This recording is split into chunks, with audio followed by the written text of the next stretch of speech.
if I say a few words? Thank you. And it's all credit to the lads, and it's all credit to the fans, and it's all credit to the manager, and it's all credit to the lads and the fans and the manager. It's back. Oh, no. Oh, that means it's winter. Practically Jesus' birthday.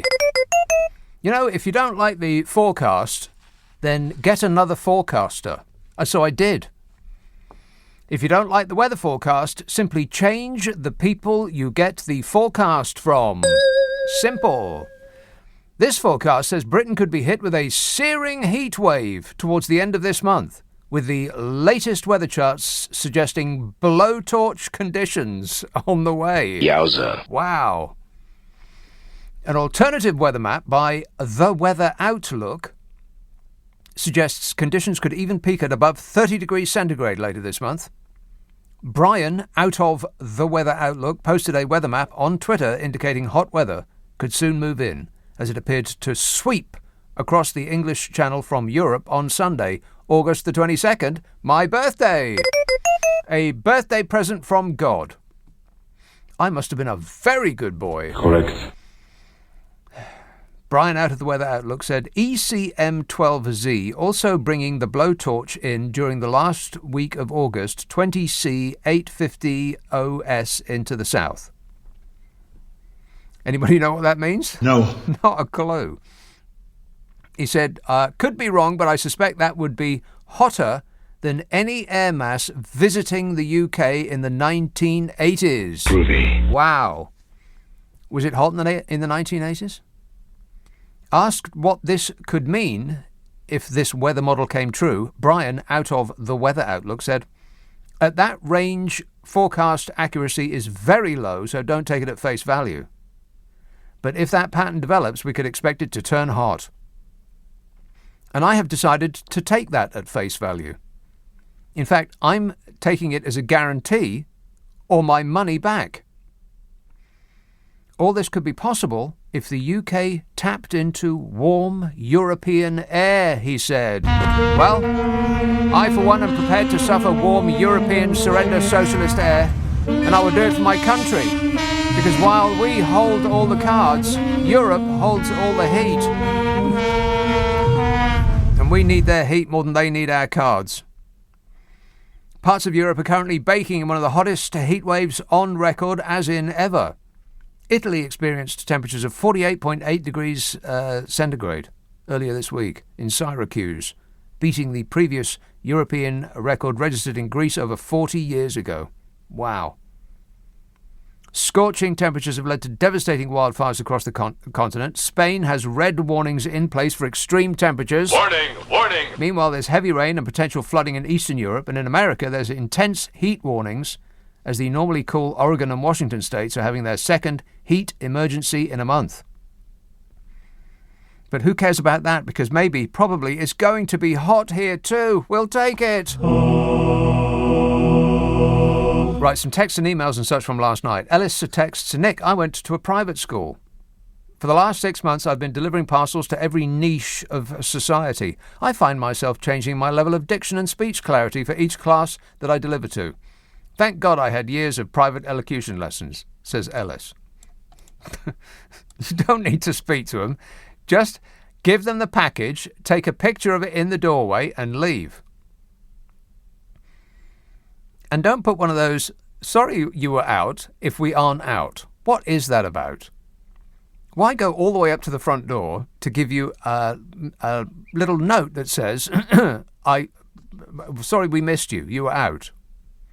The amount of times I've been in, waiting for a package, and then I just happen to pass the front door, and there's this little thing on the doormat that says, sorry you were out, but I wasn't out. I was in. Liar! So why bother to go all the way up to somebody's front door just to I don't get it. I could understand that if they called you and said, sorry you were out, without having to walk up to your front door, but if you're going to walk up to the front door anyway, why don't you just bring the blooming package? Why don't you just ring the doorbell? Anyway, Mark texts, this presumably is in reference to me going off on one about Banksy last night. He says, Nick, you're the sort that wouldn't have bought a Van Gogh from him had you known him at the time. Van Gogh, Goth. Yeah, I'm not too keen on Van Gogh. It's a bit depressing. All that black. This says, "Hi Nick, we were actually told by our school when GCSEs were introduced that henceforth, other way around, henceforth, a grade C at O-level would be equal to an A grade at GCSE. Okay. Jake tweets, whatever happened to that whole aliens are real news? Yeah, that's right. What happened to aliens are real? I mean, that came and went pretty quick, didn't it? I mean, they were going to release all of this information about, visitations from space, close encounters of the weird kind, and then they did, and nothing happened. People read through it in great expectation, and they shrug their shoulders and go, "Oh, yeah, okay." I mean, I was expecting more. A little bit disappointed. Fred texts, we were talking about blue petrol or blue fuel or something like that. I can't remember exactly what it was, but it was blue. And I said, is it blue? And the person said, no, it's not blue. It's just called blue. It's called blue, but it's not actually blue. That makes sense? No. But it makes as much sense as anything else I've heard this year. Anyway, Fred says, "Hi Nick, it's actually blue. Just a dye, I suppose. I helped clean up a 10-gallon spill of it once. Gets you right in the back of the throat and makes your eyes sting. Must be the ammonia," says Fred. Huh. Well, maybe it's just me, Fred, but I love the smell of ammonia in the morning. David texts, "I got 3 A-levels, English, Geography, Chemistry and History, but I failed maths." Oh, my God. Another listener with material. Oh, no. Oh, I am in pain. The show's barely even started yet. I got 3 A-levels, English, Geography, Chemistry and History, but I failed maths. Oh. I'm going to have to take a call. I need to lie down already. I need a cold compress. Hitchin. Hello, David. How you doing, Nick? Good, thanks. I've got it right this time. Yes. Last time we talked about was the vapors and that telling joke. Anyway, right. What? My dad. Sorry. Yes? Last time we spoke, we was talking about the vapors. Oh, yeah. What, you've got a fit of them? Anyway, I have. I've just banged my knee. Ouch. Tell me about it. No, I'm telling you about it. Right. Anyway, get on with it. I was supposed to be going. Get on with it. Yeah, I was supposed to be going to a beer festival today. My dad's 81. We went there, and in the local paper, and there's no beer festival. He's got the dates wrong. It's next weekend. Anyway, question. So we turned up there. We arranged. We ended up having in the hotel having a few drinks. And anyway, question for you, Nick. Yes. See if you can get this. Right. What? This is like a quiz now. Yeah, we turned it into a quiz, if that's okay with you, sir. No, it's not okay with me. What's your question? Okay, right. My question is, where does the daylight robbery go? You was talking about something before. Oh, my God, you're all over the place. Booze. Could be responsible, but I'm not entirely sure. Right. Where did daylight robbery come from? Is that what you're asking me? Right, okay, I'll look that up. I mean, you could look it up. Do you have the internet where you live? No, I know the answer to it. Well, what is it? It comes from when they used to brick up the houses. It was like a tax back in the days. Oh, but right. what I wanted to cut to the chase. The window tax. Yes. Yeah. But back to the vapors.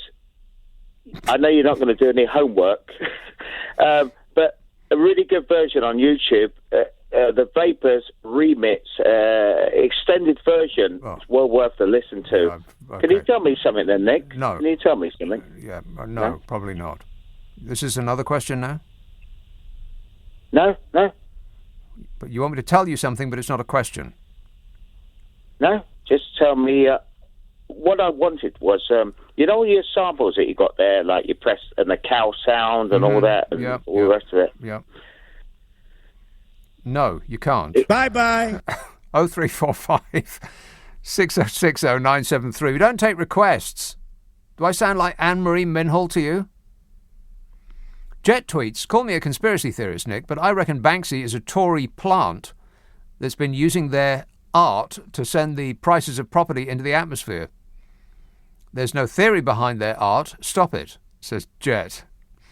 They're just jokes. I mean, some of them are better than others, but they're just jokes. They're cartoons, like the Matt cartoon on the front page of the Telegraph.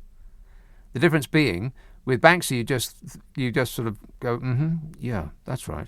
But with Matt on the front page of the Telegraph, you do occasionally laugh out loud. He's funny. That's the difference.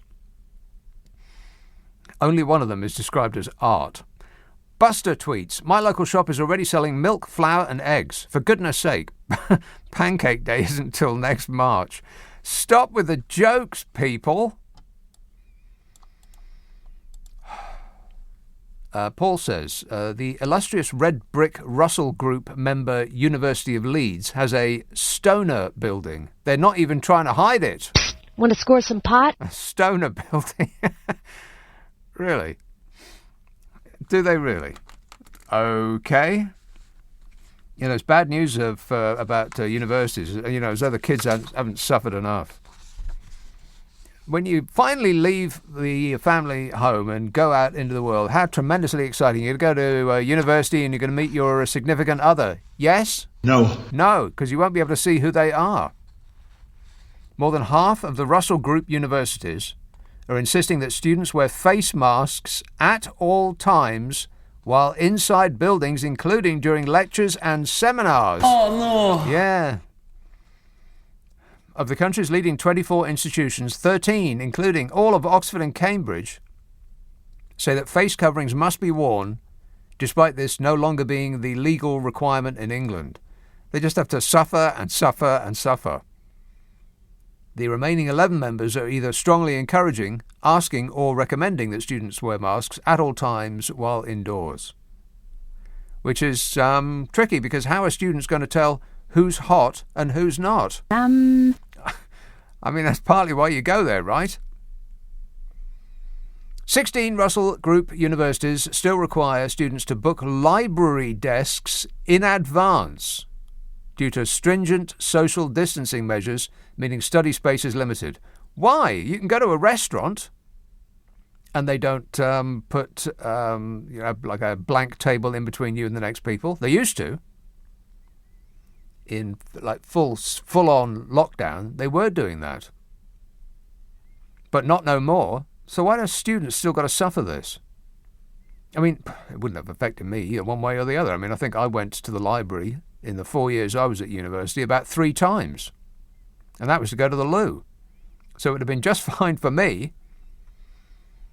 And as you would expect, all of that and the possibility of online lectures is putting some school leavers off going university this year. Apparently record numbers of students are choosing to defer their studies. Well, they could go on a gap year travel around the world. No, they could hitch around Europe. They could stay in and watch TV. Staying in and watching TV. Painful. Gavin Williamson is the Education Secretary. Can you believe that? No. Gavin Williamson warned that higher education institutions should return to face-to-face teaching unless there is an unprecedented reason not to. But it's not really face-to-face if you can't see their faces, is it, Gav? That's a no. Molly Kingsley, the co-founder of the parent campaign group Us For Them, said, once again, this looks like the penalisation of young people that is disproportionate and potentially damaging, and which goes beyond what the vast majority of adults are now doing. That's right. Kids seem to be under special measures. She says, these are the students who have taken a real hit to their education and socialisation, and yet we think it is appropriate to further impede. And that's it, isn't it? Adults have had a pretty bad time of it, but we don't tend to yearn to go out. I mean, I used to, in my 20s, have to go out till all hours doing the disco dancing at least twice a week, or I didn't feel alive. Now you couldn't get me out of the house to go to a club if you sent a JCB digger round. But the kids haven't been able to mingle for 18 months. And when they finally get to go out and leave the parents and go off into the world to university, they're still not allowed off the leash. It's so unfair. Stop whining. 0345 6060 973, text 84850, email nicka@lbc.co.uk, and if you're on Twitter, it's @LBC. Friday, Saturday, Sunday night at 10. Nick Abbott, LBC. Shut up. I can't. Claudia texts, if Meghan Markle can write a masterpiece called The Bench, of course all kids are A-star students. You don't write for the Daily Mail, do you, Claudia? I love Meghan Markle for the specific reason that she has an ability to rile the right-wingers like nobody else I can think of. They just can't stand any part of her. From the top of her hairdo to the tip of her tippy toes, they can't stand anything about her. Just the very thought makes them scream. They can't express themselves. They're so furious with that woman.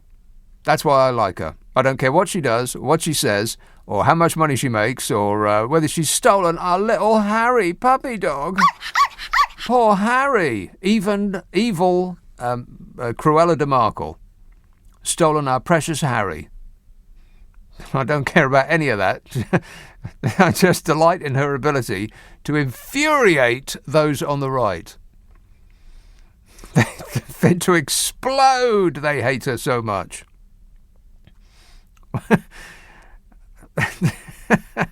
They hate her even more than they hate Jeremy Corbyn. You remember Jeremy Corbyn, don't you? No! Yes, that's him. Oh, speaking of him, he comes up every time one of these anti-vax and protest marches goes on because he has a brother. Not that he has anything to do with it, but he's got a brother who has. A huge anti-vaccine passports march took over central London today as demonstrators waved large placards protesting about the documentation that doesn't yet exist. Activists flocked to Parliament Square, Whitehall and Piccadilly Circus to pressure the government into ruling them out for good. Well, you better do it now because once that bill goes through, Priti Patel's going to slap your legs in irons. The march, organised by the anti-lockdown group Official Voice, was believed to have been directed against vaccine passports and jabs for children.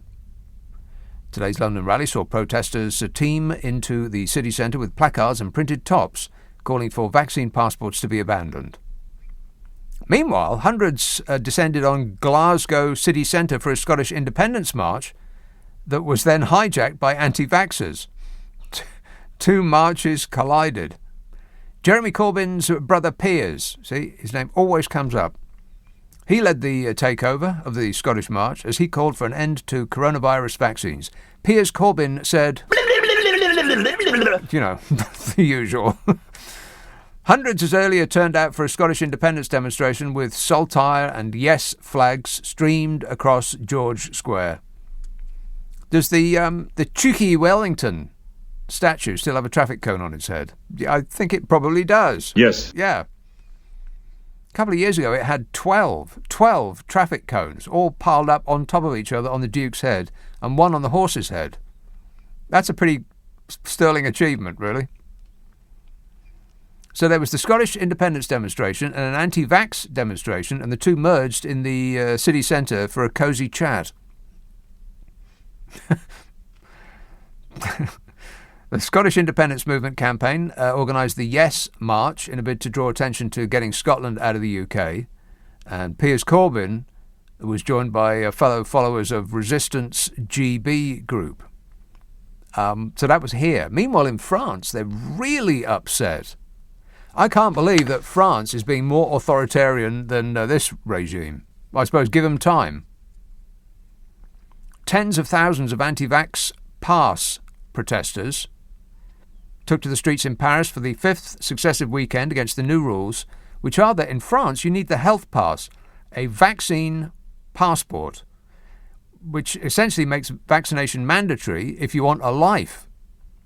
You've got to show that you've had the vaccine or you've recovered from the virus to go to a cafe or a restaurant or a bar or even travel on a train. You believe that? It's billed as the key to emerging from the pandemic and avoiding further lockdowns. But they don't go for that kind of thing in France. Protesters say that the policy encroaches on basic freedoms expected by the French. From this week, citizens have been required to show the vaccine pass in public places, proving that they've been vaccinated or have recently been tested negative for the coronavirus. I can't believe that France is ahead of us on this. You know, what with the authoritarian bent of the current regime. Ain't that right, Bodge? Yeah. Wait a minute. They have to show their pass to go into a restaurant, to get a drink, to go on a train. And with testing set to be no longer free from October, many in the French were just shrugging their shoulders, going, like they do. And they just went to vaccination centres in order to get the pass to be able to carry on with their lives. From Monday, this health pass is going to be needed to go to a restaurant or a cafe. It doesn't even matter if you're eating outdoors. And it will be obligatory on intercity transport, including high-speed trains and domestic flights, although it won't be needed on metro systems and suburban transport. What sense does that make? That's ridiculous. Why not? About 237,000 people turned out today, I suppose. Today in France. Which was considerably more than was recorded the weekend before, which is very odd because in France everybody drops sticks and goes off in August. They just disappear. But not no more.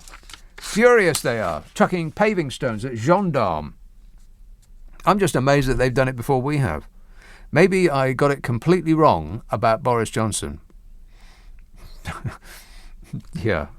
Very much doubt it. 0345 6060 973. You can text 84850. Email nicka@lbc.co.uk.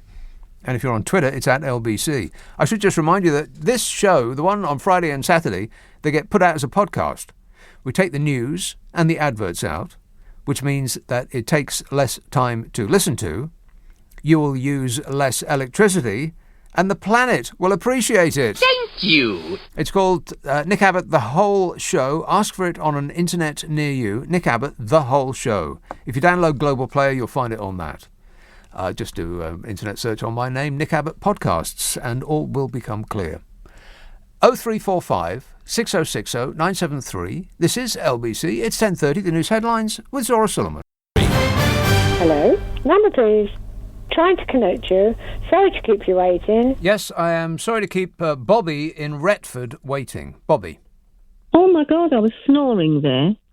I've been waiting and waiting. I only phoned too much. Are you kidding me? You've only been waiting 8 minutes. I've only been waiting to moan at you, and I've just Googled what I'm moaning at you for, and it turns out I'm wrong anyway. I was phoning you just to say no, not no more. Not no it's more. Not English. No, it's not grammar. And you're talking about No. No, not no more. Yes. No, not no more. And I could, because one should really say no, not anymore. But apparently both are grammatically correct. So I'll just leave you to that. But I just want to ask you also, what is your topic of conversation today? You're losing me. I'm trying to keep up with you as what you're going to be talking about. You're waffling on, and I hate, no disrespect, I hate all these noises. Is that your idea? Or is that the man in the control room that's doing all those buttons? Bobby, I think you're listening to the wrong show. That's my advice to you. Go listen to another show. You'll be happier listening to another show. Maybe you should go listen to another show, Bobby. Or you could maybe go for a walk or stare out the window. Take the dog for a walk. Make yourself a cup of tea. Have a nice piece of cake. Treat yourself. You deserve it. God, another one of these people. Oh, I heard something on the radio and it wasn't to my specific requirements, so I want it changed. Dear BBC, I'm watching Match of the Day and I don't like football. Can you take it off, please? Because I'd rather not reach all the way over for the remote. Simon texts, Nick, in defence of Brunel University, which is where I went, my best mate went there in the I was bemoaning that what Brunel University looks like. When I went, it used to look like a chemicals factory. Absolutely hideous. I mean, it did have some brutalist buildings that did look pretty impressive, but overall, it looked like a plant. You know, like some heavy industry. Something dreadful was being made there. It's actually one of the places that they used in Clockwork Orange. In fact, I think that the bedroom that I had at uni was the exact same bedroom that they used in Clockwork Orange. It comes and goes pretty quick, but it's the same furniture, same view out the window and everything. So there's some, if you like, brutalist architecture. It did look as though one of the buildings just dropped in from space, like an alien spaceship. Pretty good. Other than that, harsh. But somebody on yesterday said that they've spent, like threepence halfpenny, and now it looks great. I seriously doubt that. But anyway, Simon says, Nick, in defence of Brunel University, my best mate went there in the late 1980s, and it was without doubt a beacon of academia, even if it did look like a concrete jungle, but was up there with the big boys of Oxford and Cambridge. No, it wasn't. No, it wasn't. He says he currently resides in a £5 million house in Hampstead, so it couldn't have been that bad. Couldn't have been that bad. Wow. You didn't go to Brunel University or Oxford or Cambridge, did you, Simon? Currently resides in a £5 million house in Hampstead. It's like that. Like that has anything to do with anything. He won the lottery. Stu texts, Nick, the internet is good. Today I learnt something. Geese fly in a V formation. I found out from the internet the reason why one leg of the V is longer than the other. It's because there are more geese in the longer leg. Isn't the internet marvellous? No. No. If that's what you learned from the internet, Sir Stu, then the internet is not marvellous. The reason why one leg of the V is longer is because there is more geese in the longer leg. Really?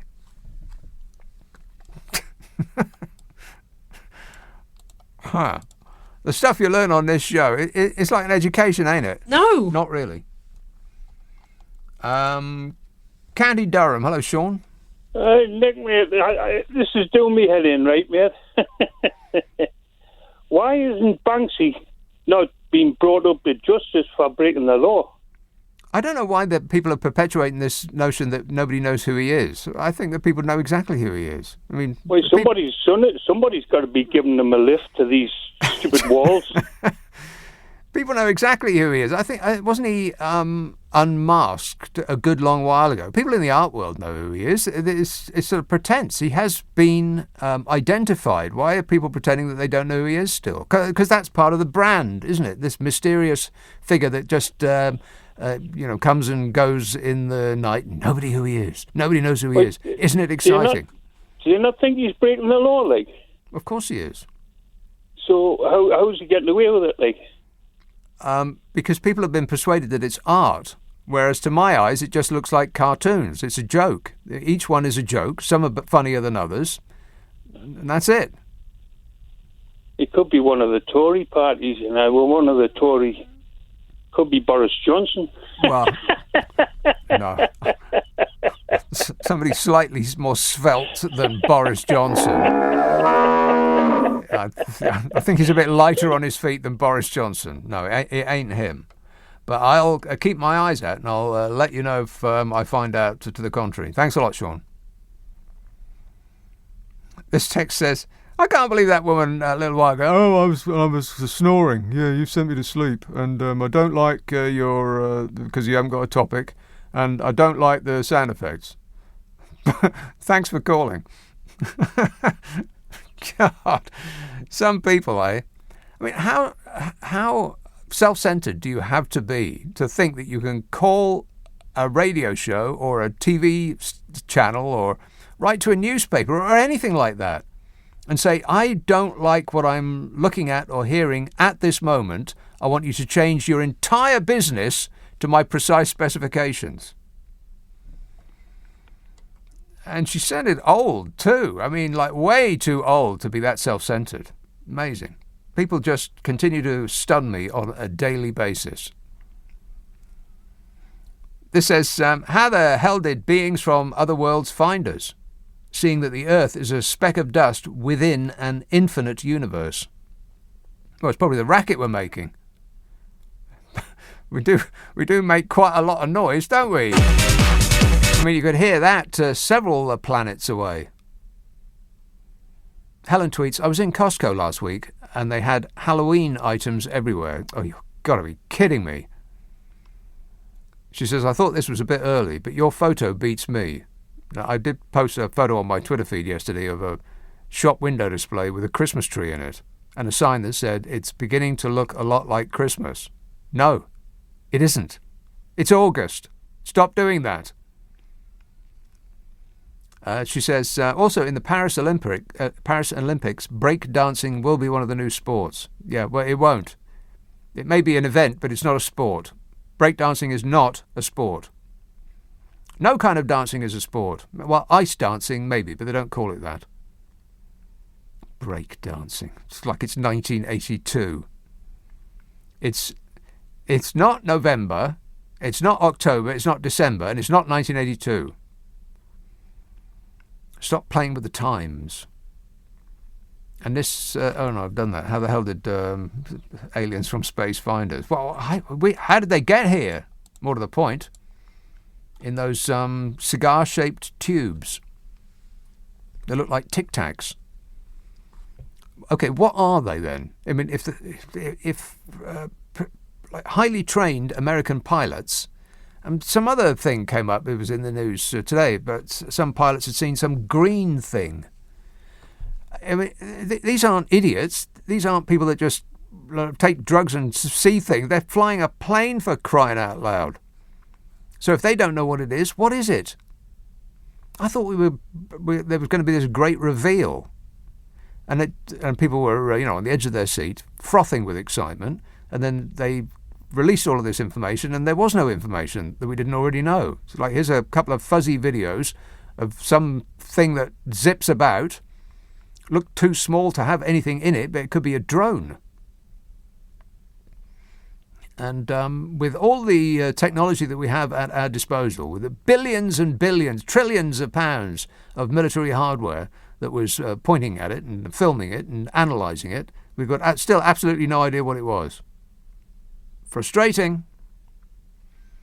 And Matt texts, these are all from yesterday. I'll get to the today ones in a minute. He says, you can see the steam, we were talking about steam locomotions, and I gave you some very, very helpful advice. If you learnt nothing else from yesterday's show, then you will have learnt nothing else from yesterday's show. But it was a valuable lesson to learn. And Matt obviously didn't learn it at all. He says you can see the steam loco if you lean out of the doors with slide-down windows. You can do that on the old carriages. Yes, Matt, you can. But, as I said, explained quite specifically, don't do that. For fear of getting your eyelids full of boiling hot charcoal, because that's what is in the smoke that comes out of a steam locomotive. It's baking hot. And if you're in one of those old carriages and you, as I did, look out the window, one of those slide down windows, and you look ahead, because otherwise it just feels like you're in a train. You don't feel like you're in a steam locomotion, steam train. You just feel like you're in a train. Could be being pulled by anything. So you look ahead and you get a face full of red hot ash, which goes in your eyes, and you can't go to the loo to flush the hot ashes out because you're stuck in one of those single carriages. There didn't used to be any corridor that you could walk the entire length of the train. You were stuck in there. So you weren't listening to a single word I said, Matt. And you deserve everything you get. 0345 6060 973, text 84850, email nicka@lbc.co.uk, and if you're on Twitter, it's at LBC. Friday, Saturday, Sunday night at 10. Nick Abbott, LBC. A big sack of monkey nuts. Yep, so far, a big sack of monkey nuts. Swansea, Crispin. Oh, hello. Hello, Nick, yes. Well, I just thought that I'd tickle your fancy with a bit of a staycation down at Swansea. I mean, you wouldn't believe it. Are you sucking a 500 lozenge? So, well, no, I was just finishing my rich tea bisque, Oh. generously provided by the co-op lady who was having a couple of dunking her biscuits. Dunking, right? Well, dunking's very popular down here. There's quite a few people who like a bit of a dunk. Yes. You find a lot of dunkers on the beach this time of You year. certainly do, yeah. In lorry laybys as well. Disgusting. all over the shop. Yeah, that's right. But we don't want to go up the lorry No, we lay-by. don't. No. We want to go to the beach, Nick, because that's where it's really happening. I think that I I've mean, heard actually, it's enough. very cheap I've heard plenty staycation. enough, Crispin. Anyway, No, what did you call Nick, about? Nick, well, about the actual how everybody's turning into an artist, and Banksy was actually talking to me the other day. Well, I think so anyway. And I bought him an ice cream. He was so interesting. I said, "Are you that chap who goes around spraying that business or like graffiti and you get lots of money?" He said, "Well, actually, look, hold this spray can. Don't tell anyone, okay? You could do me a favour. Crispin. Yeah. Yeah. Is this? Are we being set up for a joke? Yeah, I think so. Okay, thanks a lot, mate. 0345 606 973. Oh boy, I think the woodwork is squeaking and they're coming out tonight. All right. Keith tweets, thanks for checking out proper skateboarding. I used to love doing it, and it made me want to break my bones all over again in my 50s. And I bet I would still be good, and I would still mend just as quickly, wouldn't I? No. Probably not, Keith. No. Robert texts, today was the first sunny day in ages, but the farmers spread sewage all over the fields and it's too smelly to go out. Plus there's COVID in sewage, isn't there? You know what, there's urinals in the street here, just by Trafalgar Square. It's in a very bad place. Whoever put them there is an idiot. Because the road narrows and the pavement gets at the pavement's narrowest point. They put big plastic urinals in the street, and I don't mean ones that you walk into and are shielded from the public. I mean it's basically peeing into a bucket in the street. Disgusting. And I hold my breath for at least 15 yards before and after. Because I've heard just that there's COVID in sewage, and presumably in pee.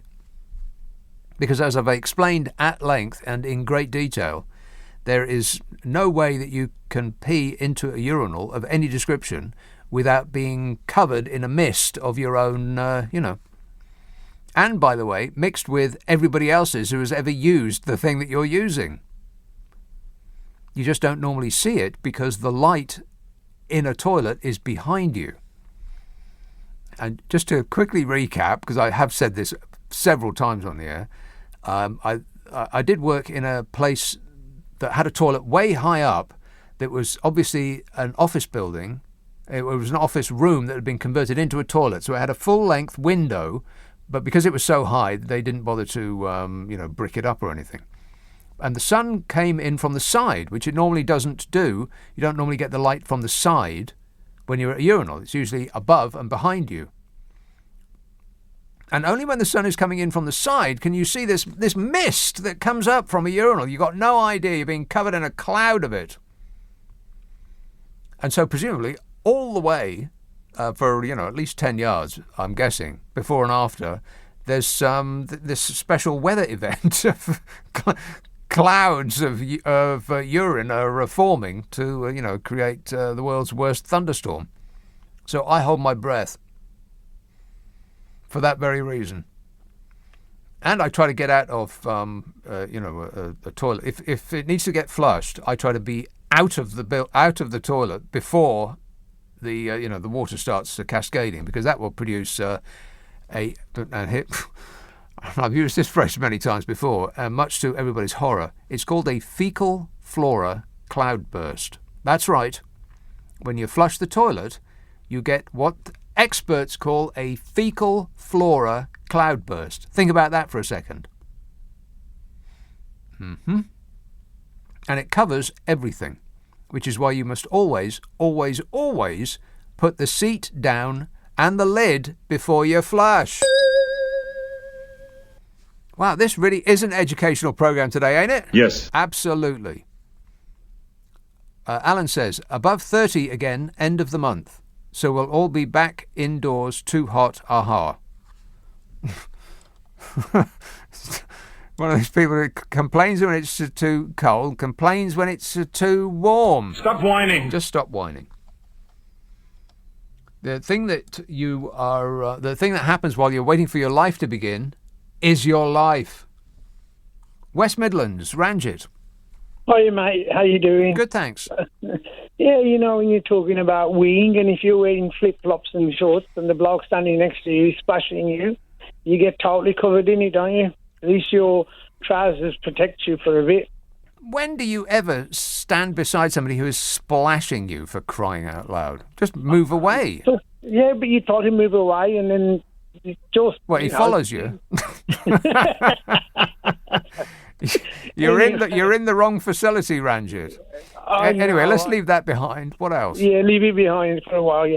Anyway, you know this thing about Christmas decorations and that stuff in the shops, yeah? Yes. I've been studying this for years and years and years, yeah? You know the people who are pretty dim, yeah? Okay. It's a distraction for them. Ooh, let's think about buying stuff for Christmas now, right? Not in August, though. I mean, it's way too early. I mean, September's too early. October, you can just about get away with, I suppose, if the shopkeeper's desperate. But not August. Come on. Yeah, you know the people who have maxed out their credit cards already, yeah? It's a distraction for them, right? To start thinking that they're living the high life, yeah? And they're going to get some more credit cards, yeah? Max them out. And then they're going to go to debt society people saying, oh, I can't pay my bills, I can't pay this, I can't pay that, and start crying. Right? It's a clever ploy. It is. You agree with me? No, I have no idea what you're talking about. It's a distraction. Yeah, it's a distraction from people who have overspent on their credit cards already, and it's not even Christmas yet. Yeah, that's it, right? So people forget about that the red bills are coming, yeah? And then the thing with the credit the thing with the credit card is it doesn't really seem like you're spending any money, especially this boop and go thing. That is actually positively, definitely evil. That is a method of getting people to spend way more than they would have done if they were spending actual real life cash money. When you have to hand over cash money at the till, then you know that you are spending. And you also tend to run out. I mean, unless you go out with hundreds of pounds in your pocket, you're going to run out, aren't you? Then you really know that you've been spending. But when you've got a credit card and just flash that and go, then it doesn't really feel like you're spending any money at all. Is that what you're saying? That's what I'm saying. Also, you know, if you go to the cash point and you've got no money in there, you can't withdraw any out. Yeah. But you can go and spend £45 by just flashing your card, right? Which means for the next paycheck, yeah, you're going to be £300-400 down anyway. Yeah, before you've even got it. Yeah. Before you got it, so you're in a continuous loop. Yeah. You're under a continuous cloud of debt, which is exactly where they want you to be. It's about control, and these people don't understand. And I try to explain to my friends and everybody, right? Yes, credit cards are a useful thing, as long as you don't pay any interest on them. Yes, yeah? As long as you pay the entire amount every month. And I speak as somebody who has never paid the entire amount every month until just recently. I have attained financial nirvana. I now use just one credit card where I used to use maybe 15 and just balance them all, put the amount from one to the next, like an idiot. And but now I've weaned myself off it. You've got to wean yourself off it because these people are out there to get you again and again and again. Right? Once you're under, it's almost impossible to get back out because the interest rate is unbelievable. How can credit card companies get away with an interest rate of between 20 and 30%? I mean, even the mafia don't charge that much. Absolutely. Yeah, but the thing is, Nick, because if you're going to be vulnerable and fall for it, yeah, there's a market out there for you. Yeah. There's an idiot born every day, and these people are looking for that idiot. right? And the thing is, honestly... I think statistically speaking, there's more than one. But anyway. You know what I mean, okay? The thing is, though, these people got a very bad false sense of security, and it's normally the people who haven't got money, and the people who have got money, entice these people into doing that. Well, I mean, you hear by flashing their exotic lives on the World Wide Web. That's what social media is much of. People sending pictures up the internet of themselves on a private jet with, a glass of champagne in their hands on the way to somewhere exotic. And you think, I want that life too. I want that life too. Damn it! But you can't have it. I've got to go, Ranjit, but thanks for that. Well, you can have it if you just buy it on credit cards. But there's the paying it back later part, what becomes difficult. Once you're under a cloud of debt, you might never be able to get out of it, which, like I said, is just what they want. 0345 6060 973, Friday, Saturday, Sunday night at 10, Nick Abbott, LBC.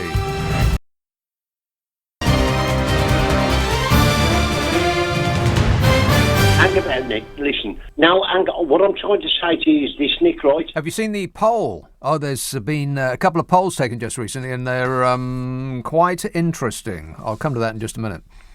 RJ texts, Nick, did you say that your birthday is on the 22nd? Yes, I did.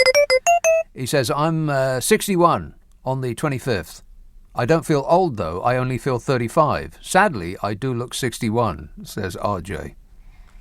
Yeah, well, I know what you mean. I mean, I looked 30 when I was 40, I looked 40 when I was 50, and now I'm 60, I look like an Egyptian mummy. Neil texts, Nick, a heat wave?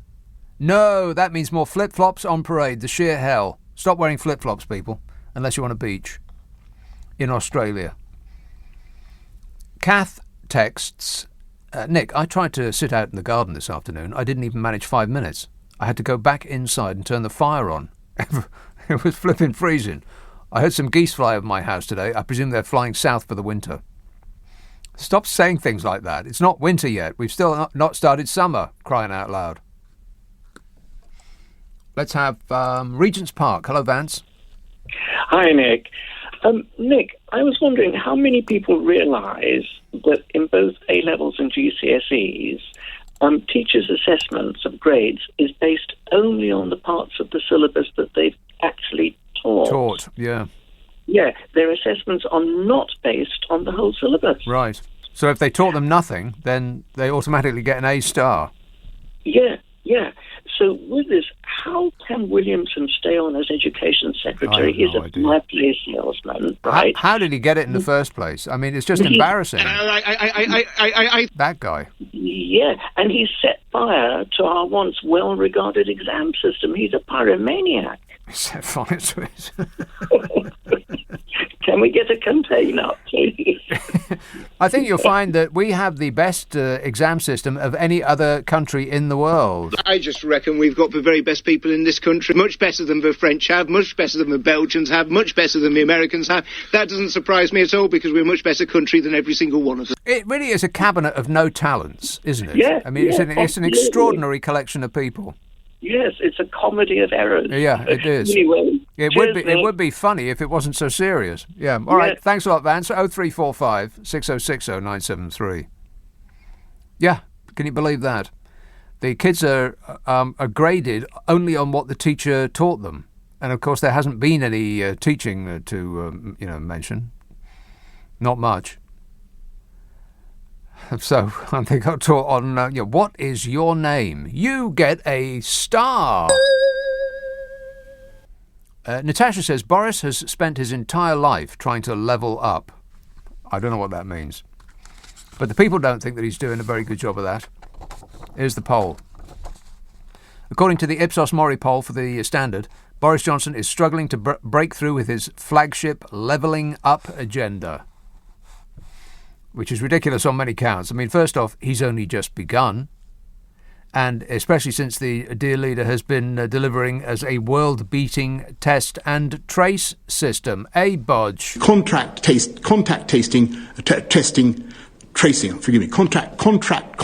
tracing. Oh, give it up. You're never going to get it. How could the dear leader have already performed the miracle of levelling up, since the Conservative Party they can't simply just wave a magic wand and undo in a few short months the damage of the past 11 years of Labour misrule under the disastrous premiership of Jeremy Corbyn? Oh, that's right, it wasn't Labour, was it? It wasn't Uncle Jezza. It's been with us for 11 years now. It was the very same party that's saying that only the Conservative Party can correct the results of the policies that the Conservative Party has been imposing on us. That makes sense, doesn't it? No. Of course it bloomin' well doesn't. They're the same people who got us into this mess. We have the worst income level per head of population than any country in Europe. Did you know that? But we aren't poor as a country, though. So that means that we also have the worst distribution of wealth than any other country in Europe. And that is precisely because we have been ruled by the party that's funded by billionaires. I think the greatest thing that the Tories, a party of millionaires funded by billionaires, have achieved is that they have somehow persuaded the poor that they have their best interests at heart, despite the poor knowing what it's been like these last 11 years. And the poor blame the Labour Party for it, as those two dopes on a boat could attest. You remember that video? Painful. I think that was the Batley and Spen by-election, wasn't it? Two dopes on a boat were blaming absolutely everything that had gone wrong in their local manor on the Labour Party, despite the fact that it was the Conservative Party that's been in power for the last 11 years that was responsible for every single thing that they were complaining about. Morons. We're surrounded by morons. I'll get into the details of that poll in a bit, but first here's a call in Manchester. Hello, Louise. Oh, hi there, Nick. How are you? Good, thanks. Hello. Right, yeah. I call out to Ken Loach. I call out to Jeremy Corbyn of Hurrah Hooray. And 13 million has gone missing under Keir Starmer from the Labour Party. And he's lost loads of members. 13 million? What? Yeah, funds. The funding has gone down. The money that Jeremy Corbyn actually fought hard to get, financing to the Labour Party, it's all been squandered. Squandered? Yeah, I know. I'm just repeating what you're saying with a question mark on the end. What do you mean squandered? We squandered £13 million on what? Well, you'll have to ask the present incumbent. Well, he hasn't bought anything. I mean, he's not going around in a roller or a yacht. How's he spent 13 million quid? Who knows? Anyway, I rang in actually, and I wished I was in Glasgow. Last time I was in Glasgow, I saw about 4 cones on the head of the said statue. Yeah, the Cheeky Wellington. The Cheeky Wellington. Yeah. Anyway, I rang in about Lord of the Rings. Oh yeah. Yeah, goes from sublime to sublime, doesn't it? Anyway, Tolkien's masterpiece. Who are we going to get in the lead roles in Tolkien's work, do you think? You're talking about the TV programme they're making? Yeah, and what's it going to be? That's just relocated to, are they going to Ireland or England? I think it's England, isn't it? Maybe. Because they were filming it in New Zealand, but New Zealand is being run by a person who's quite keen not to have all their citizens die of the invisible menace. So they've got this strict lockdown there. Nobody in, nobody out, that kind of thing. Yeah. So we're going to have lots more people jetting in and, sound crew and, you know how it goes, don't you? Well, if we don't have people jetting in, then this country is going to go belly up. I mean, we depend so much on tourism and the tourists just ain't coming no more. And I can't imagine that they will in a short period of time because we pretty much missed summer. So they ain't going to come in autumn for fear of the, of getting it. And they don't come over winter anyway. So every business, every gallery, every restaurant and bar and hotel, all the hotels, they're all going to have to wait till next summer. I don't think they're going to make it. Well, I'm just dreading this latest and seeing how they're going to couch it because, Oh my God, I don't know. I mean, and I'm looking as we speak at something that C.A. McCallum sent me when I wrote to him like quite a few years back. Who? About C.A. McCallum, who played Gandalf in Right. Yeah. Mm-hmm. You shall not pass. Yeah, that bloke. That's the one. And he's lit by, all these rays of sun behind him, and all the rest of them are sort of like in the forest of Mirkwood, and they're sort of buried saying, who's Harry? Oh, I've come back as a... Louise, I'm hearing a noise from you, but not really detecting any words. It's just a noise. You're running all your words together. Take a breath. Calm down. What is it you're trying to say? Well, I'm just concerned about Lord of the Rings, really, because I don't want it messed about with. Right, okay. Because we have so much messed about in this country. I don't want it to go to Lord of the Rings. Okay, well, you have the option of not watching it. Thanks, Louise. They do appear to be making a TV series of Lord of the Rings, and they're saying that it's going to be the most expensive TV show ever made. And I don't doubt that for a minute. I think the previous one was... the thing with the ice people and the big wall. And John, what's it? What was that called? How quickly I forget. Oh, that's ridiculous. What was that called? With the ice people and, he's dead. Oh, no, he's not dead. That thing. And the Red Wedding. What was it called? Not Lord of the Rings. What? I bet my glamorous assistant knows. Game of Thrones? Game of Thrones is the right answer. You win a major prize. Major prize is not available. Game of Thrones. Yeah, that's right. And since Game of Thrones was such a massive hit, all they wanted to make was programs that looked like Game of Thrones. Nobody in TV has got any ideas anymore. They just have flat out of ideas. They just come in with, I'm going to remake the thing that was a hit last year. And so Lord of the Rings is about as close as you're going to get to Game of Thrones, so they're going to make that into a TV program. And I have low expectations. I can't remember anything that was made from a film into a TV series that was actually any good. Was there anything? I mean, Fargo, I stopped watching that fairly quickly. That was not particularly good. It was a great film, but not a very good TV program. Television series that are made from films are usually rubbish. The other way is not necessarily the case. I mean, films that are made from television series can often be quite good, but I don't think it really works the other way. Can't think of a single one. 0345 6060 973. Text 84850. Email nicka@lbc.co.uk. And if you're on Twitter, it's @LBC. Friday, Saturday, Sunday night at 10, Nick Abbott, LBC. I just want to tell you all how happy I am to be back in the studio, making a picture again. It's a radio show, dear. Pamela tweets, Nick, I'm in Alicante, and it's too hot to go out. Be careful what you wish for. Well, what I'm wishing for is an in-between temperature, in between what we've got and what you've got, Pamela. I mean, something about the 80s would suit me just fine. 80 during the day, 70 at night. Why can't I have that? I pay my taxes. Phil tweets, I used to really enjoy seeing old farm tractors from the last century.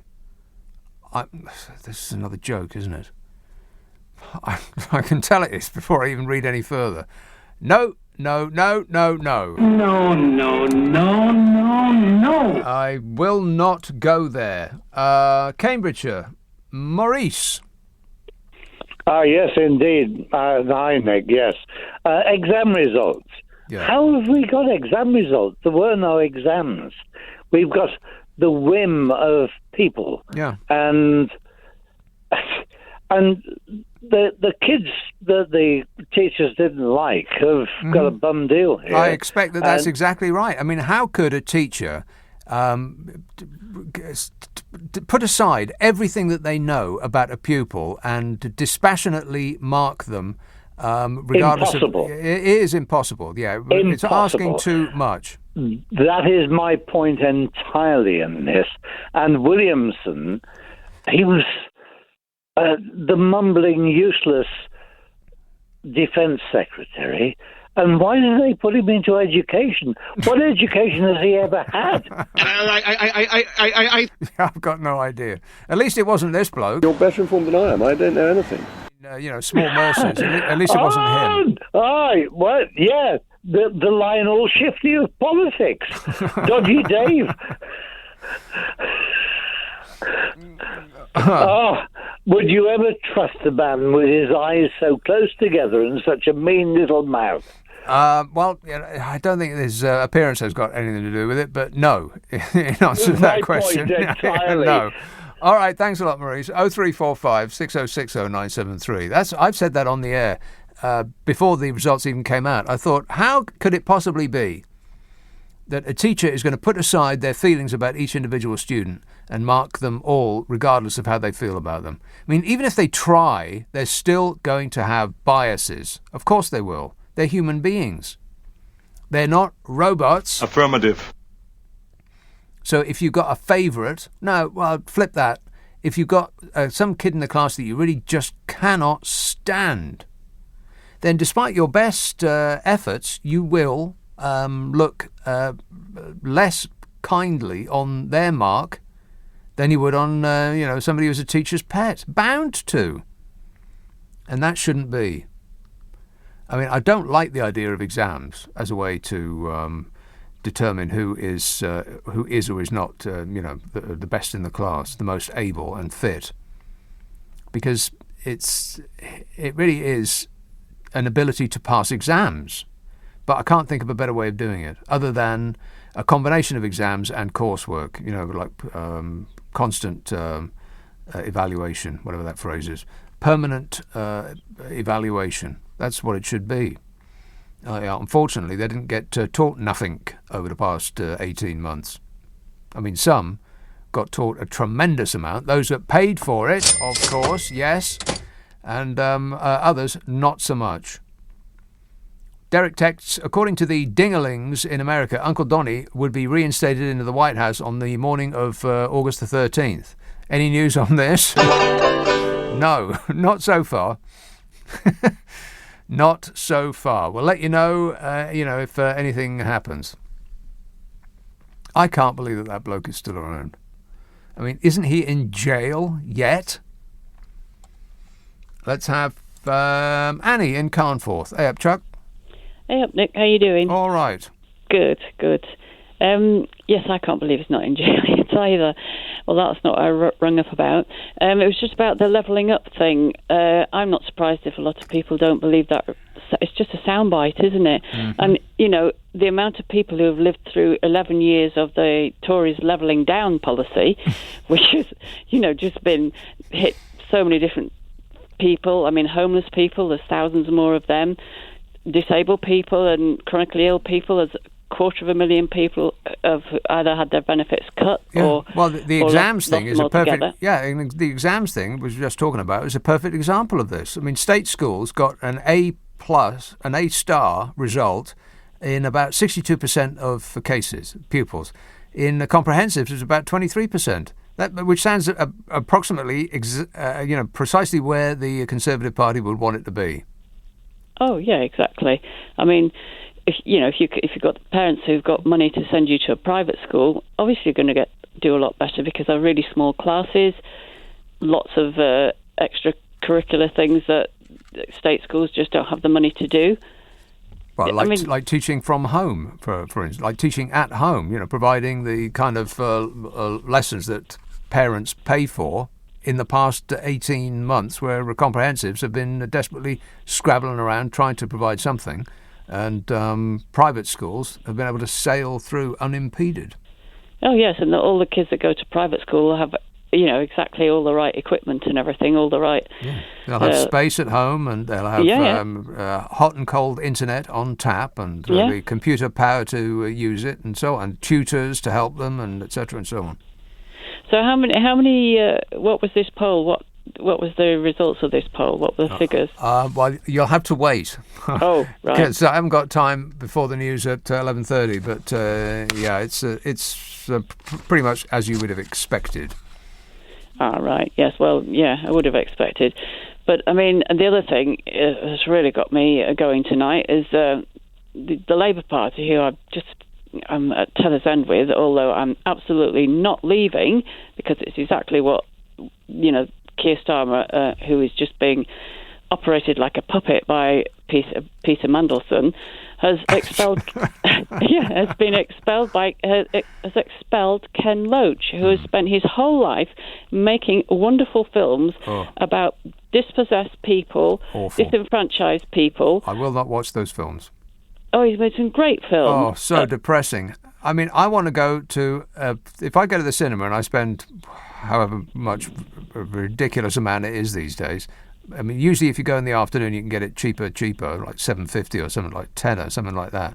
I am not going to go there to see somebody's life that's more miserable than my own. I want to see explosions.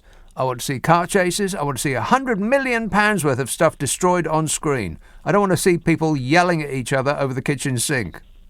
I think you need a bit of both. It's not just yelling at each other over the kitchen sink, is it? Ken Loach's films are about stuff that's going on. They're always political. Yeah, misery. It's about misery. Misery. I'm not interested in misery. I want to be entertained.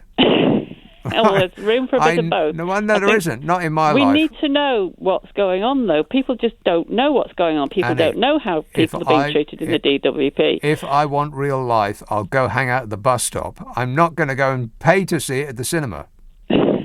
Oh, well, good for you, then, but I like a bit of both. Right. Yeah, no, not for me. No, thanks. It's a no from me. No? Yeah, no.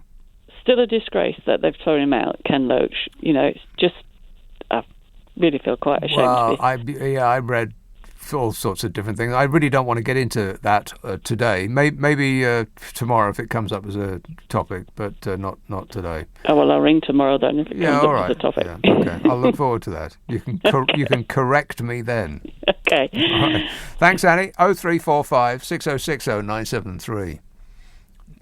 Somebody says MASH. Yeah, as a TV program, a TV series that was made from a film. That's right.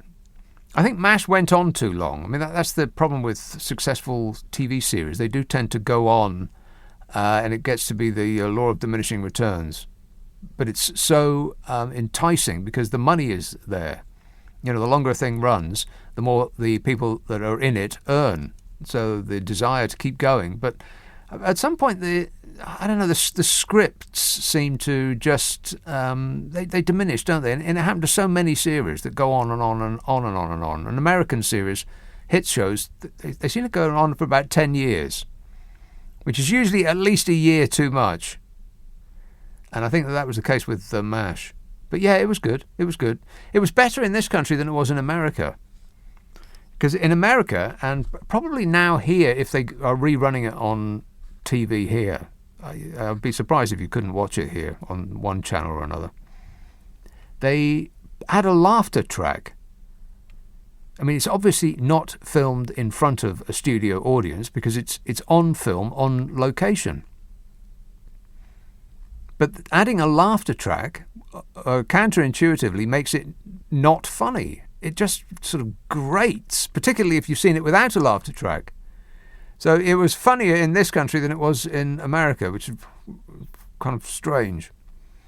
Laura tweets, word on the street is that Banksy is actually Neil Buchanan from TV's Art Attack. Right, well, I don't know who that is or what that is. Chris texts, Nick, are you missing doing your famous Trump impression yet? It's the only good thing about the Orange Menace. Yeah, I'm not missing it yet, and I don't think that it's been put away entirely. I don't think we're free of the Orange Menace like the shark in Jaws. He's gone out to sea, but he'll be back. We're going to need a bigger boat. 0345 6060 973, text 84850, email nick@lbc.co.uk, and if you're on Twitter, it's @lbc. I'll get into that poll about what people think about this whole levelling up thing in a minute. It's 11:30 on LBC, the news headlines with Zora Solomon. Right, so what are we doing? Given we're doing a radio show, it does remind me, though, that I do a podcast with Carol McGiffin. Yeah. If you have heard it, then you'll know what the score is. We try to solve people's problems. We're taping tomorrow. If you would like us to have a bash at your issue, then send it to the following address: nickandcarol@global.com. That's nickandcarol@global.com. Now, don't send us proper issues. Imagine that it's a sort of an extension of this show. We're not entirely serious, but we do actually make a fist of, solving people's problems. But don't send us, really serious stuff. But we're taping at midday tomorrow, so you've got until then if you want us to have a bash at your issue tomorrow. nickandcarol@global.com. And if you want to hear the style of the thing that we're doing, then there's loads of those episodes up there. It's called "What's Your Problem?" with Nick and Carol. I think you'll find it a delight. I think you'll be amused. What's Your Problem with Nick and Carol is available on an internet near you. Ask for it by name. What's Your Problem with Nick and Carol? Woking. Hello, Neil. Hey, Nick. How are you? Good, thanks. Yeah. As I was telling your glamorous associate, first of all, I'm absolutely just delighted to be hearing you. And you really should be on in the morning. And no disrespect to Nick Ferrari, but I'd rather go into work with a chuckle, Yeah, I think Nick Ferrari's position is... Yeah, but thank you, but Nick Ferrari's position is secure. Oh, I'm sure of that. But I'm just laughing in the car, and it was like, wow, I'd really like to have this in the morning, to go and work with a smile. Well, great. You know what, Neil? You can, because this show is put out as a podcast. You can stick it in your car with the wonder of Bluetooth. And you can listen to it any time you like. Go ahead. Excellent. Well, anyway, I was just wanted to touch on a couple of the subjects you hit on. Like I was going to draw a couple parallels. The Tories and the Republicans, they've both managed to absolutely, bamboozle the public into thinking that, they're working for them. Mm-hmm. There's a great bit by Dave Chappelle, if you know that comic. Yes. He basically says, he's not working for you, he's working for me. I'm rich. It's like, yeah, nobody gets it. It's like, yeah. But there they are. Yeah, well, he's my president. That's Donald Trump. He's like, no, he's not, dummy. But oh well. It's kind of like Bojo here. He's got the same charm. He's managed to snowball people. We have the same thing on both sides. What's happening in America is happening here too. It's really quite alarming and astonishing in equal measure that poor people have been persuaded that the party of millionaires funded by billionaires is acting in their interests. How have they managed to do that? It's amazing. It is amazing. I have no idea how they pulled it off, but damn if they haven't, they've captured that whole segment. Yeah. Everybody thinks that, that's our party. They're the guys. How would Donald Trump categorize that segment? I love the poorly educated. Yeah, there it is in a nutshell. Exactly, right. One other thing you brought up, the credit, the finance industry here. I've never seen anything as onerous as like the payday lenders and even the credit card companies. We have a thing in the U.S. called usury. Mm. They're not allowed to charge anything beyond 29.99% interest, which I know some people would kill to get that rate. Well, yeah. Because I've seen things like 63 and 85. Those payday lenders are like 1,400 or 1,600. It's unbelievable. Yeah. You cannot possibly get out of debt. No, precisely. You'd rather be let. Which is exactly where they want you, paying off the interest rather than the principal. Yeah. Of course, you never get out of it. Never. It's you're trapped forever. That's right. It's kind of like Benny the Bishop. Right. First we'll break your toes, then we break your fingers. Yeah. Come back with at least double that. That's right. Absolutely. Yeah. All right. Thanks a lot, Neil. 0345 6060 973. So here's that poll then. I mean, how the Conservatives and the Republicans in America have managed to pull that off. That the party of millionaires funded by billionaires is going to act, has been persuaded poor people that they're acting in their best interests. I don't know how they managed it. I think that's why the Republican Party still are sticking with Trump, despite everything about him. I am the most fabulous whiner.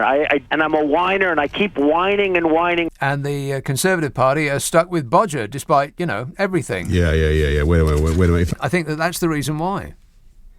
That they've put somebody on TV who has got charisma, and it just puts the spangle in people's eyes, and they lose all sense of reality.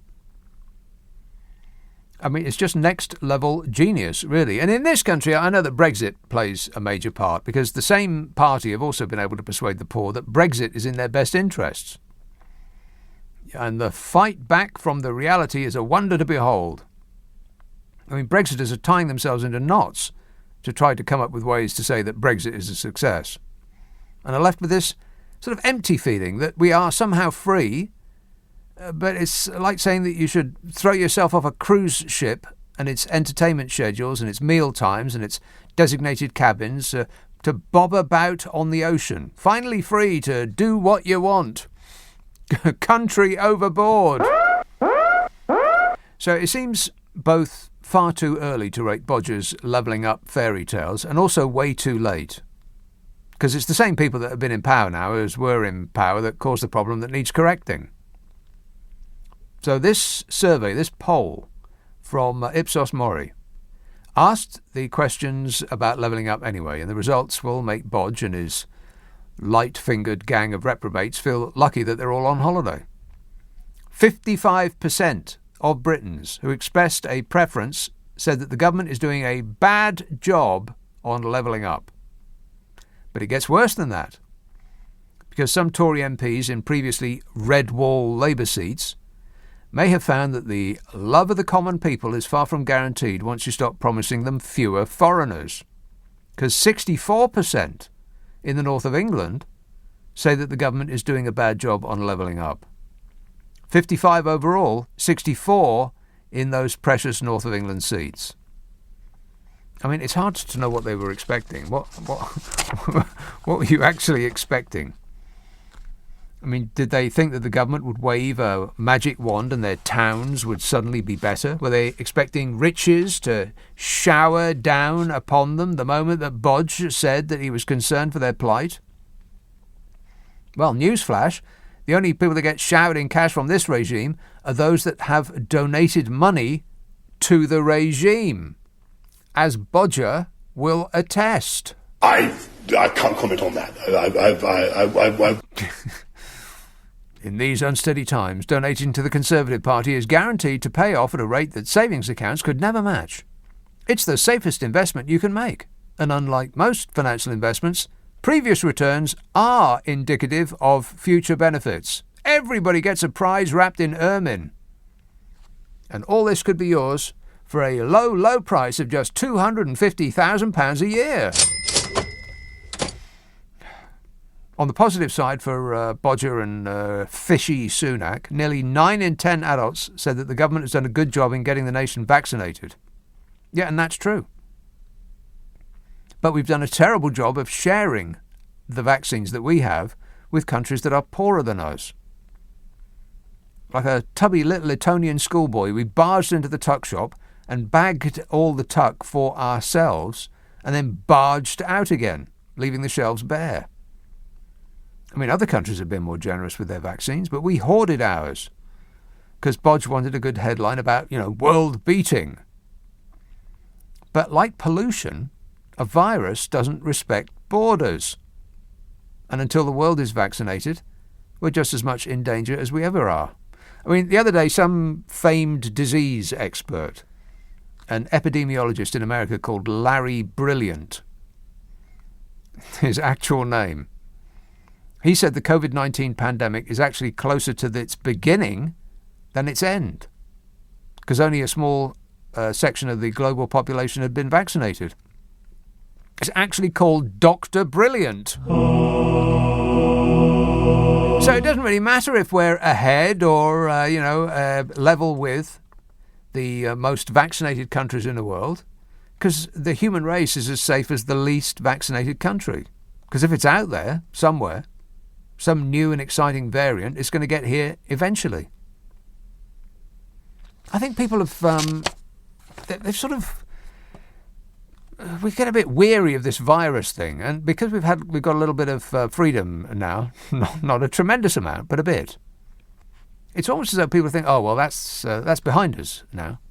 So it was a bit alarming to be brought up short by this Dr. Brilliant, who said what people didn't really want to read, that we're nearer the beginning of the pandemic than at the end.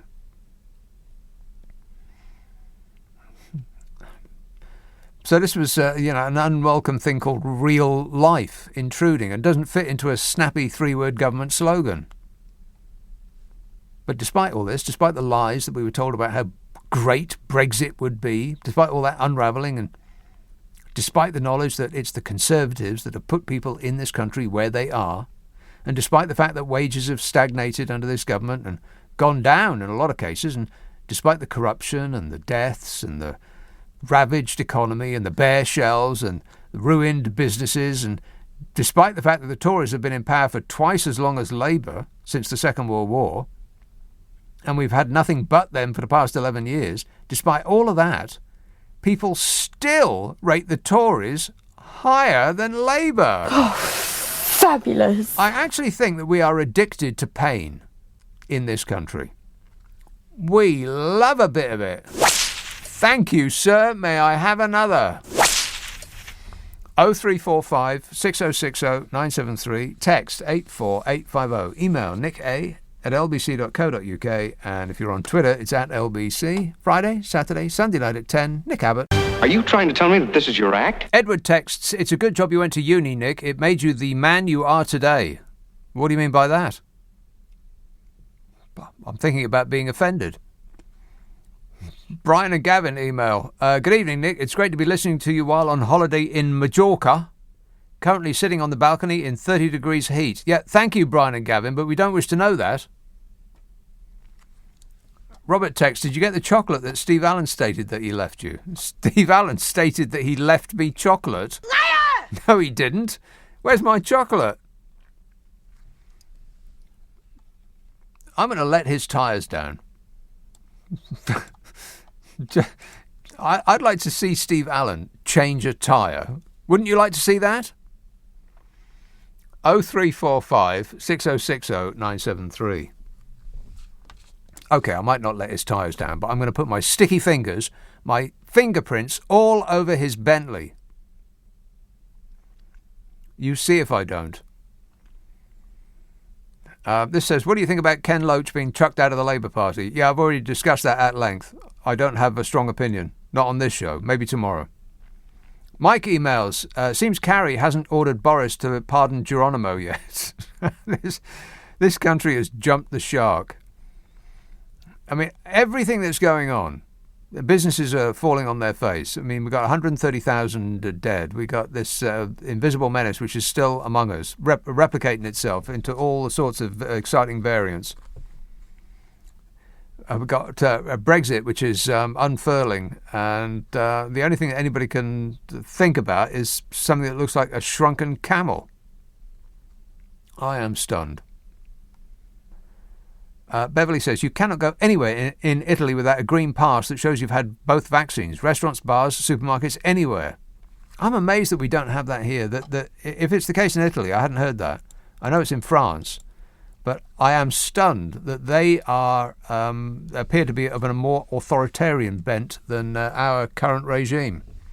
Even Bodger can't believe it. Yeah. Wait a minute. He's falling behind. So, back to this poll. I mean, seriously, how are the Conservative Party doing it? How? Explain that to me. I just don't get it. Still more popular than the Labour Party. I mean, the latest polling says that the Tories are on about 40% and Labour on 32%. Has this country been hypnotised? Is Yuri Spoonbender responsible?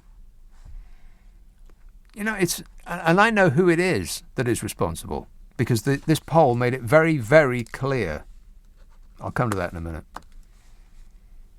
You're not going to like it. Let's have Glasgow. Hello, Frankie. How are we doing, Nick? Good, thanks. Guess what? What? It's not raining in Glasgow. Still raining in Glasgow. It's not raining in Glasgow, Nick. It's not? No, it's not. It's one of the nicest nights I've ever had in Glasgow. Now, hang on a moment. Just checking. No, right, okay. Well, yeah, cloudy and 52. That's not bad. That's not bad. You don't my meteorology genius, no. You know what? It's not going to rain for the whole of this coming week in Glasgow. Can you believe that? Well, as I love you to bits when I went to my bed last night, and you came on and you gave me the weather forecast, I thought, oh yes, because I know if it's going to rain, you absolutely milk it. So I thought, we've not got rain for what, 8 days or something? Yeah, it won't rain until maybe next Saturday. But it won't rain for the rest of our lives. I can't promise you that unless you move. No, that's fair enough. What about these results that are getting dished out? Even Bodger could pass that. Even Bodge possible. Could get an A star. Yeah, unbelievable, but true. Yeah. Wait a minute. Mm-hmm. What about Donny? Donny could get in. These results would make Donny kind of look like Aristotle. Well, yeah. Trust me, I'm like a smart person. He is. I was just about to say that. You got to trust him. Trust him when he says that. All right. Yes. All right. Thanks a lot, Frankie. Cheers, mate. 0345 6060 973. Not raining in Glasgow for a whole week. I can't believe it. Caroline says, it's interesting how differently each country has responded to the pandemic. I wouldn't have expected that. That what? You wouldn't have expected what? That each country would have responded to the pandemic differently? Or be more clear, Caroline. Johnny says, hi, Nick. In regard to the most decent drummers, my vote has to go to Mick Tucker of The Sweet. He kept his considerable skills hidden during their glam period, but brought them out to their fullest when their music got a little harder. He even had a drum-only track with their Desolation Boulevard album called The Man with the Golden Arm, a play on Bond. Well, I'm unfamiliar with any of that, but I do know The Sweet. In fact, I think I've bought pretty much every record that they... as a single. I was buying all of that... Chinny Chap stuff. Wasn't The Sweet part of the Chinny Chap stable? Absolutely tremendous. The Mud, The Sweet, the Rubettes, even, say it softly, the Glitter Band. That's right, I said it. What? All of that good stuff. Marvellous. And it still sounds good today. I mean, I wouldn't want to listen to a whole album of it. Slade. Right up there as well, of course. Yeah, I'll stand by all of that. I will. Rock and Roll Part 2. Excellent, excellent song. Rock and roll! And I don't care who knows it. You have to separate the art from the artist. Otherwise, as I've said many times before, the walls of the National Gallery would be stripped of much of their work. Rickmansworth. Hello, Keith. Hello, Nick. Like countless numbers of people, Nick, we love your show. But like Annie of Cornforth, we're also very disappointed in your approach to Ken Loach, who probably one of the greatest directors that we've produced in this country. Oh, so depressing. And well, some parts of life are depressing. Yeah, and I don't want to be entertained by being depressed. It can be entertaining in a different way, but the whole point is that the Labour Party have exposed, in the New Labour, that's what they are, New Labour, have exposed themselves to be absolutely unfitted for opposition. And he has no chance of winning the next general election, Starmer. And that, with views like expelling people like Ken Loach, absolutely no chance whatsoever. Well, okay, but I really don't want to get into it today. Tomorrow, perhaps, if the... Well, I'll ring again tomorrow, well, shall I? If it comes up as a topic tomorrow, yeah. I mean, it's to me, it's blatant. I mean, Annie is absolutely right. You know, the problem with the left is that they continually fight amongst themselves. The right wing get in line, all say the same thing, and but act we're all as... in line on this. Everybody and act as a unit in order to acquire or cling on to power. The left, meanwhile, have a massive punch-up amongst themselves, all fall in a major pile, and the right wing just step neatly over them into number 10. Most people support what Annie of Canthorpe said.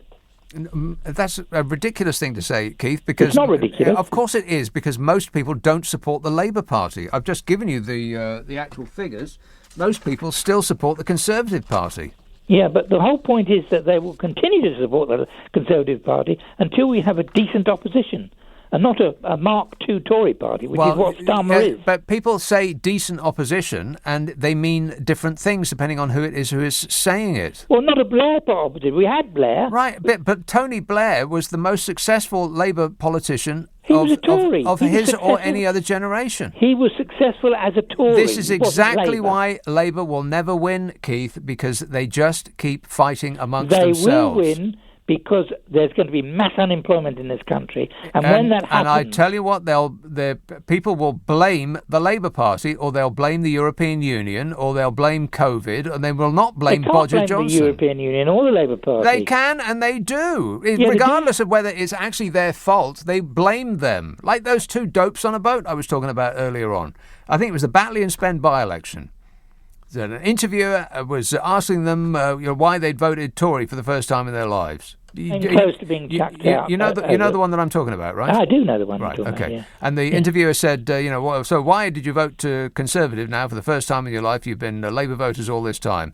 And they said, well, because the Labour Party have ruined everything about this place. They've cut the police numbers, and they've closed the police station, and they've cut the magistrates' courts, and absolutely everything about this place has been ruined by Labour, completely misunderstanding that it's the Conservative Party is who did it to them.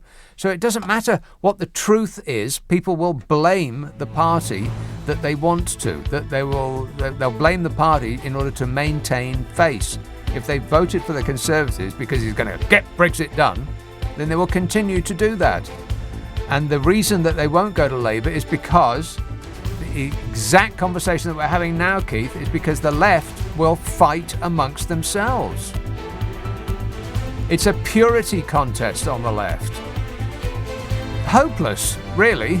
I mean, just get it together, people. Otherwise, you're going to be out of power forever.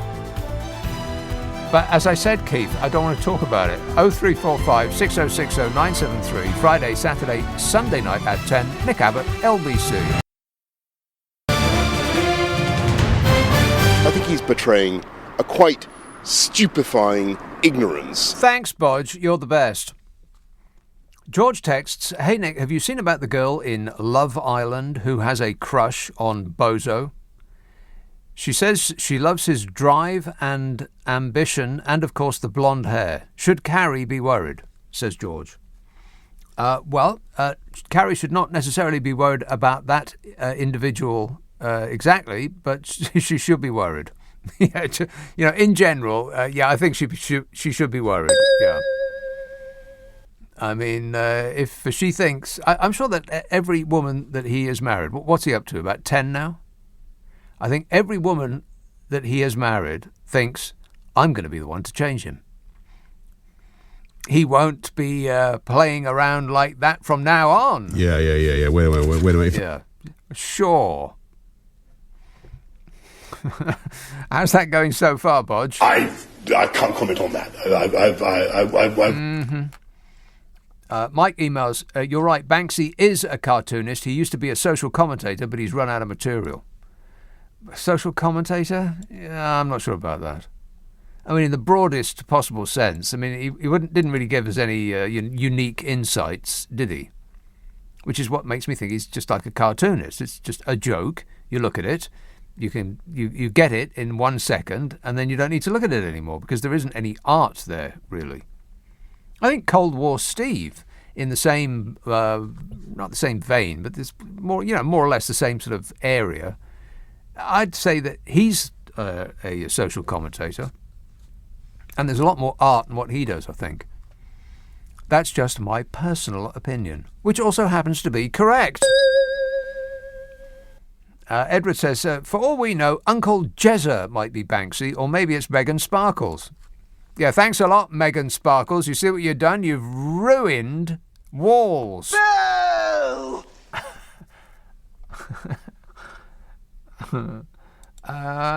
Hillingdon, Jesus. Yes, sir. Yes, good night. I have Good night. a pleasure to listen to your shows and your wit and intelligent assessment of political and other issues, but I have some other thing to mention. This is astonishing to me, and there are like few countries like Great Britain, England especially, and United States of America, and perhaps Brazil, who keep electing the extreme capitalist parties, presidents like Bolsonaro, Trump, Boris Johnson, and so on.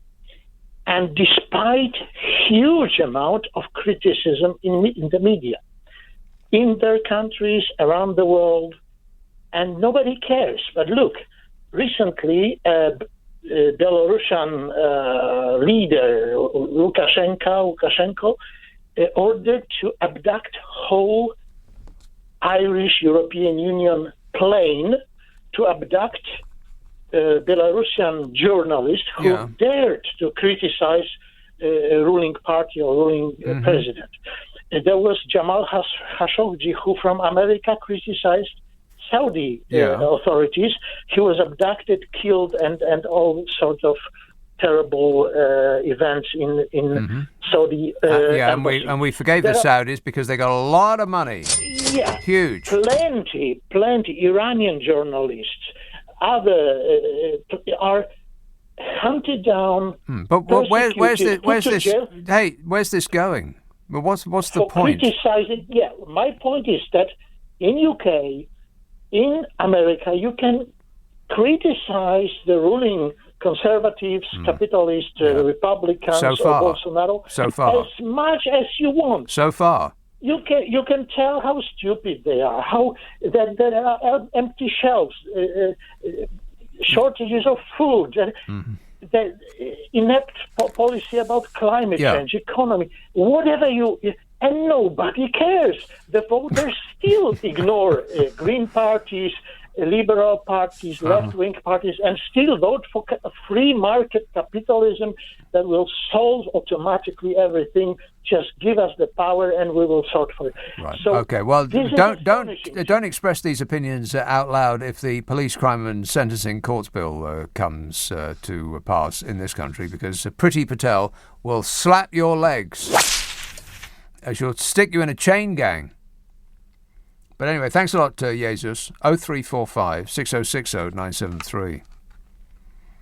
Yeah, the 300-page police crime sentencing and courts bill. I think it's got a second reading in the Lords. You know, whenever they decide to get back to work, he said, waggling his fingers in the air to denote inverted commas around the word work.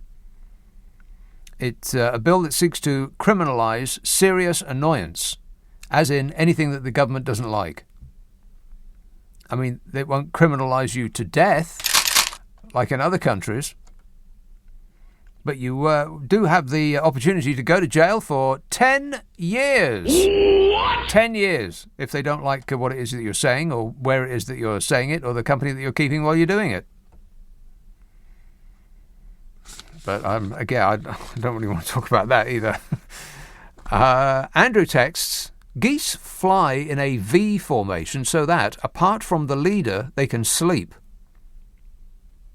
They have a divided brain. It's called hemispherical sleep. What, you mean they can sleep with one side of their brain while keeping the other one operational and then switch? Wow, that's some clever ducks. Daniel says, I wonder if we find another intelligent life on another planet, how long do you think before they kick us a little closer to the sun? Yeah, quite possibly, yeah.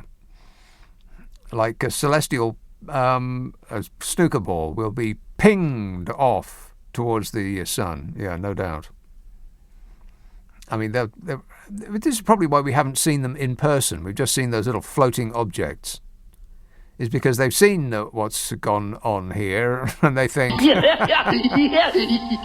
it's all very entertaining and all, but they don't actually want to come and shake our hands or bump elbows, or I don't know if aliens actually have elbows.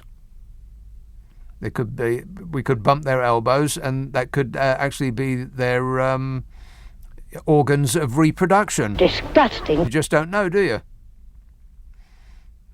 Vince texts, can I be the first to wish you a Happy New Year? No, Vince, you can't. Not yet. We're not through summer yet. It doesn't feel like summer's started yet. Stop speeding up time. 0345 6060 973. Let's have a call in Sevenoaks. Hello, Mark. Hi there. Mark. I'd like to ask you whose votes you think Keir Starmer will lose if he makes having another vote on EU membership Labour policy. God, you again. Do you ever think of anything else? You call this show all the blooming time, and the only thing you ever talk about is having another vote to re-enter the European Union. It's not going to happen. You must know that it's not going to happen. Do you think he'll lose as a result? I mean, why isn't he supporting that? Because he thinks that it's a losing issue, which it probably is. People just don't want to think about it. It's like the virus. We've had it up to our eyeballs with it. It's been year after year after year, and we just can't take it anymore. Can we talk about something else now, people think? I think it's got to the point that we don't care if we do die. We don't care if we get poorer. We don't care if we are unemployed for the rest of our lives. We don't care if they take their house. We don't care if they take our dogs. We don't want to talk about the EU anymore. You keep moaning about the problems of being outside the EU. Yeah. Well, I don't like to say I told you so, but I told you so, I told you so, I told you so. All of these things were telegraphed ahead of time. Yeah, sure, but I mean, how is it consistent except for in the people are Telegraph? moaning about it and not want to do anything about it? That's what I don't understand. Are you kidding me? This is Britain. That's what we do for a living here, moaning about stuff and not doing anything about it. That's our national motto, mustn't grumble while grumbling. This sounds like a very unpatriotic call to me. Well, how does he think people are going to vote for Johnson? Because they don't like Brexit. I mean, that seems strange to me. They voted for Johnson because he said he was going to get Brexit done. Yeah, but only a few people voted for him for that. And, rubbish. The vast majority of didn't. Nonsense. The vast majority of people that voted for Boris Johnson did so specifically because he said he was going to get Brexit done. I don't mean the vast majority of people who voted for Boris Johnson. I'm talking about the majority of people as a whole. I mean, it's not just the people who are going to vote who voted for Boris Johnson who have a vote in the next election. Yeah, but the majority though who voted for Boris Johnson are going to vote in the